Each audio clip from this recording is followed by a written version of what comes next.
كان يا مكان، كانت هناك جزيرة منعزلة.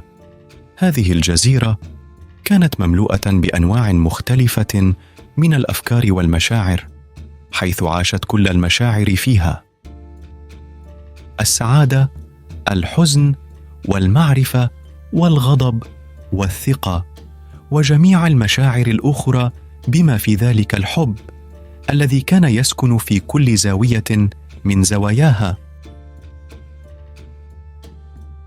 في يوم من الأيام، حينما وصل الخبر المروع بأن الجزيرة ستغرق بسبب ارتفاع مستوى المياه، تم الإعلان للمشاعر أن الجزيرة سوف تغرق.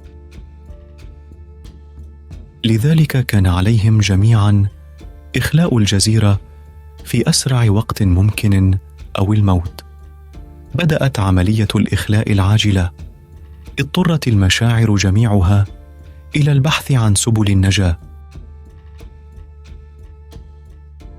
بدأت جميع المشاعر بسرعة في إعداد وتجهيز قواربهم للمغادرة والإبحار في أقرب وقت ممكن.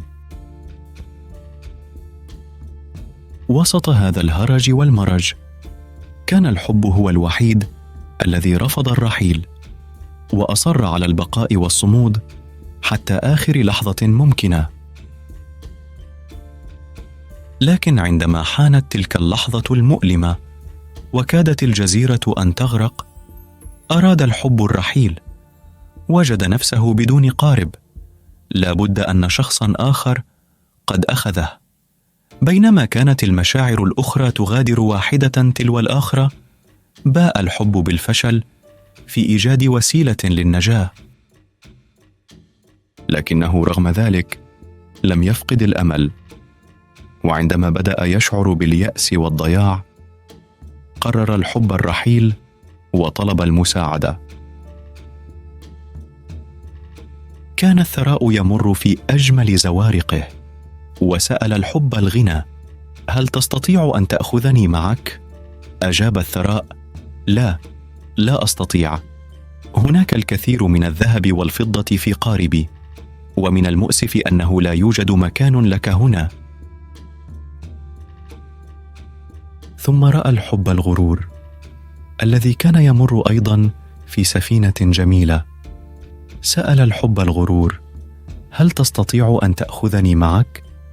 أجاب الغرور: لا أستطيع مساعدتك، أنتم جميعا مبللون، وسوف يلحق الضرر بمركبتي إذا أخذتك معي.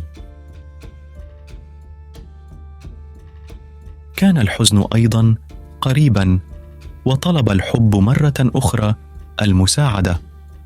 وقال الحب للحزن: دعني أذهب معك.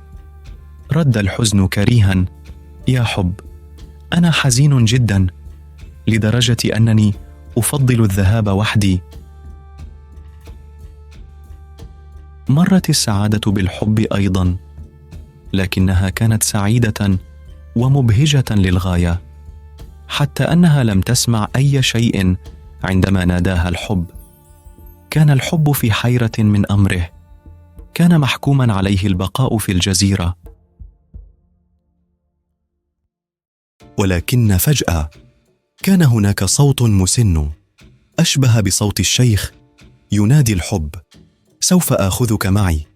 باعتباره الخيار الأخير، قبل الحب هذه الدعوة وانطلق مع الصوت الغامض في مسعى للنجاة. ولكن بداية الرحلة لم تكن سهلة، فقد كان الطريق مليئا بالتحديات والصعوبات. عبر الأمواج المتلاطمة والرياح العاتية، استمر الحب في التصدي للمحن والعقبات مع ثقة لا تلين، لأنه كان يعلم أن النجاة تكمن في الإصرار والإيمان. وفي النهاية، وبعد مرور وقت طويل، وصل الحب بسلام إلى اليابسة، حاملا في قلبه تجربة لا تنسى عن الإرادة والصمود وقوة الأمل. عندما وصلوا إلى اليابسة، ذهب صاحب هذا الصوت في طريقه الخاص. الحب الآن فرح وسعيد. نسي الحب أن يسأل صاحب الصوت عن اسمه، وأدرك الحب كم يدين لصاحب الصوت. الحب طلب الحكمة وسأله من هو ذلك الذي توقف ليعرض علي توصيلي. أجابت الحكمة: لقد كان الوقت. قال الحب للحكمة وهمس بكلمات ممتلئة بالتساؤلات: ولكن لماذا ساعدني الوقت؟ ابتسمت الحكمة بود وأجابت برقة ورحمة: لأن الزمن وحده قادر على الفهم العميق لقيمة الحب وأثره المتجدد في حياتنا. كم هو الحب قيم وعمق، يمتزج فيه الروحانية والعواطف، ويشكل مرآة لجمال الوجود. قد لا نفهم لماذا تتكشف الأمور على ما هي عليه في البداية، ولكن يمكننا أن نثق بأن الحب ينبعث بثقة في ظلال الزمن. الوقت سيكشف لنا في النهاية الحب، وسيمنحنا لحظات تفهم عميق تملأ قلوبنا بالسعادة والإيمان.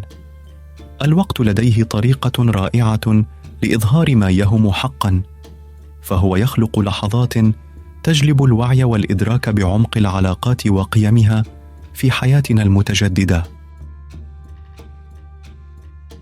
ومنذ ذلك الحين بات الحب يروي قصة الجزيرة الغامضة، وكيف نجا من الغرق المحتوم، معلما للعالم أن الوقت هو القوة الوحيدة على الحياة التي تظهر الحب الحقيقي وتهدي إلى النور في أصعب الظروف.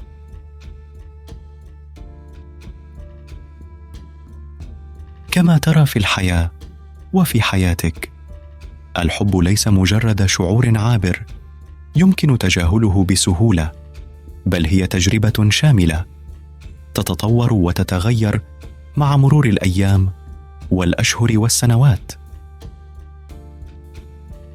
يعتبر الوقت عاملاً أساسياً في فحص الحب وكشف حقيقته في حياتنا.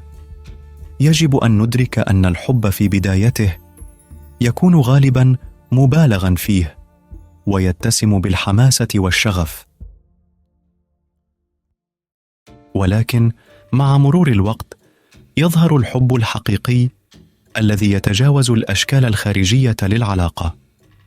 يساعد الوقت في معرفة مدى قدرة الشريكين على التكيف مع التغييرات في الحياة وكيفية تحمل الضغوط والمسؤوليات بشكل مشترك. الوقت يمهد الطريق لتطور العلاقة ويعكس قوتها وعمقها بمرور السنين. علينا أن نفهم أن الحب الحقيقي لا يقاس بالشعور العابر، بل يتجسد في الثبات، التفاهم، الاحترام، والنمو المستمر. قد لا نفهم لماذا لا تتكشف الأمور على ما هي عليه في البداية، ولكن يمكننا أن نثق بأن الحب ينبعث بثقة في ظلال الزمن. الوقت سيكشف لنا في النهاية الحب. الوقت لديه طريقة رائعة لإظهار ما يهم حقا، فهو يخلق لحظات تجلب الوعي والإدراك بعمق العلاقات وقيمها في حياتنا المتجددة. يعمل الزمن كمصفاة تنقي العواطف وتعزز الروابط العميقة بين الأرواح المتحابة. فمع كل لحظة تمر يزيد الحب قوة ويثبت وجوده في عمق القلب. من خلال مرور الأيام والسنوات ينمو الحب ويتغير، ولكن القيم الأساسية التي يقوم عليها تبقى ثابتة. فالثبات والتفاهم والاحترام يعتبرون أعمدة قوية تدعم علاقة الحب عبر الزمن. وبمرور الوقت نجد أنفسنا نتعلم كيف نعبر عن حبنا بشكل أعمق وأكثر صدقاً، ونكتشف قوة التسامح والشفقة في صياغة علاقتنا. بالنهاية، يمكن القول بأن الزمن وحده قادر على الفهم العميق لقيمة الحب وعمقه، ويبني معنى حقيقيا للسعادة والتأمل في رحلتنا العاطفية.